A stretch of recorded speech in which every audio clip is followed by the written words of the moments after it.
On this episode of Game Shack, Return to Dark Towers are rolling off the production line but can't get shipped to the United States because of container shortages. I'll discuss that and the overall importance that that shortage is having on retro gaming in general, coming up next. Hey everybody, welcome on back into another episode of Game Shack. I'm your host, JDV. Okay, let's just jump right into this episode. We got an email from the guys over at Restoration Games regarding Dark Tower Returns. I'll read a little bit of that letter coming up. As most of you know by now, shipping problems continue to plague, well, I guess just about every industry, but it seems like the toy/retro game industry is being really heavily hit right now. There have been warnings that this is going to be happening, well, at least going back to July, where you saw articles coming out saying that Christmas toys might be in short supply because of this. And we're seeing this being used as an excuse for the rising prices for Arcade1up arcade machines, even though their competitors haven't raised their prices. I'll talk about that a little bit at the end of the episode. Specifically, I'm talking about Return to Dark Tower, which was a Kickstarter style project that I think started over 2 years ago.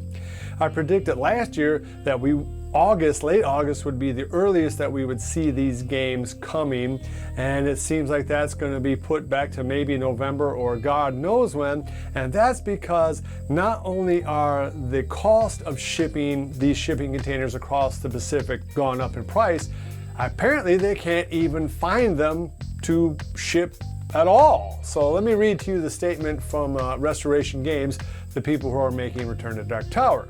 Most relevant, there is a severe container shortage. When a company manufactures goods outside of the US, such as China, they need to go into a container, get loaded onto a ship, and make the long trip across the ocean. Normally, finding such a container takes a couple of weeks. These days, it can take much longer, months in fact. I'm talking about China to US here, but the problems are worldwide regardless of route. Related, container prices are skyrocketing as a result of the disparity between supply and demand. Normally, a container runs about $5,000 US. These days, we're seeing prices north of $20,000.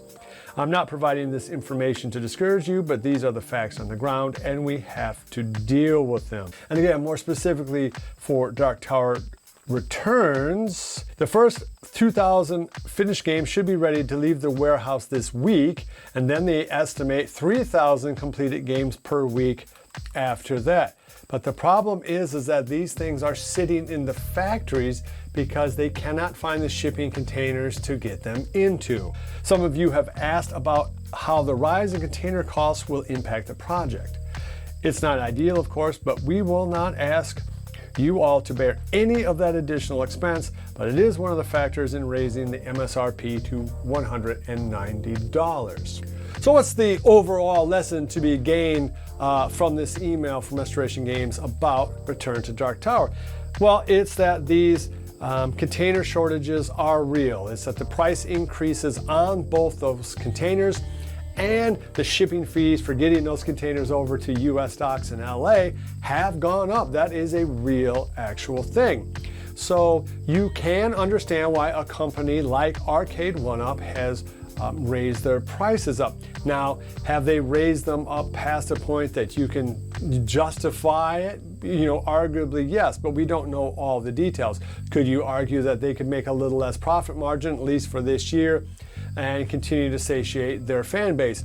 Yeah, you could say that too. There's also a distinct disadvantage that Arcade1up has, and that's that their two main competitors, iArcade and AtGames, both essentially make one kind of machine.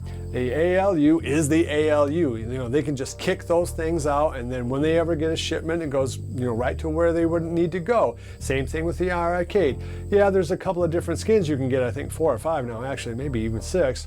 But same basic thing. It's the same factory kicking out the exact same machine. They don't need to retool anything. It's just boom, boom, boom, and then they just slick it at the factory.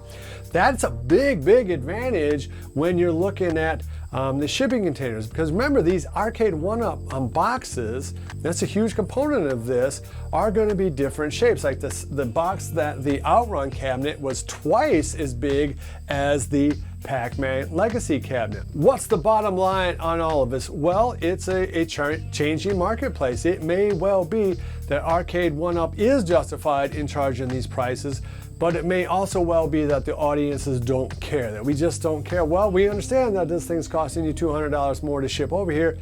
We don't care. We're not going to give you $600 or $700 for 12 games or less. And that's particularly true when their competitors, iArcade and AtGames, are still being able to put out their cabinets for the same or less price as before. Either way, it is a real deal, both in the toy industry as a whole, in any kind of industry really, and it seems to be particularly biting these retro game companies because, let's face facts, they are smaller companies. They're not Ford or GM or some company like that. On the corporate scheme of things, all of these companies are much smaller than some of the behemoths in the world, so you can kind of see that they are a little bit like small sharks fighting for the scraps. Well, let me know what you guys think. Is there any way to justify the price increases for a 1UP? If you're a Dark Tower fan, are you starting to worry about whether or not this game is ever going to get here, or if it's going to get here before Christmas, or any opinion you have on the overall effect that the shortage